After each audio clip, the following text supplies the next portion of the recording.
قومیت کی شروعات۔ بسم اللہ الرحمن الرحیم۔ قومیت کی شروعات ایک معصوم جذبے سے ہوتی ہے۔ اس کا مقصد یہ ہوتا ہے کہ ایک مخصوص گروہ کے لوگ مل کر اپنے مشترکہ فائدے کے لیے کام کریں اور اجتماعی ضرورتوں کو پورا کرنے کے لیے ایک قوم بن کر رہیں۔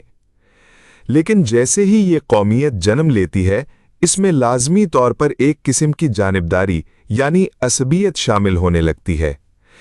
جتنی زیادہ قومیت بڑھتی ہے، اتنی ہی یہ عصبیت بھی گہری ہوتی چلی جاتی ہے۔ جب کوئی قوم اپنے فائدے کے لیے ایک دوسرے کے ساتھ جڑتی ہے یا اپنے گرد قومیت کی ایک دیوار کھینچ لیتی ہے، تو وہ اندر اور باہر کے لوگوں کے درمیان فرق کرنا شروع کر دیتی ہے۔ وہ اپنے لوگوں کو دوسروں پر فوقیت دیتی ہے، ہر موقع پر اپنے کا ساتھ دیتی ہے اور غیر کو پیچھے رکھتی ہے۔ جب اپنے اور دوسروں کے فائدوں میں ٹکراؤ ہوتا ہے تو وہ اپنے فائدے کو بچاتی ہے، ایون اگر اس کے لیے دوسروں کا نقصان کرنا پڑے۔ ایسی صورتحال میں کبھی صلح بھی ہو سکتی ہے اور کبھی جنگ بھی، مگر ہر حالت میں قومیت کی ایک لکیر دونوں گروہوں کو الگ رکھتی ہے۔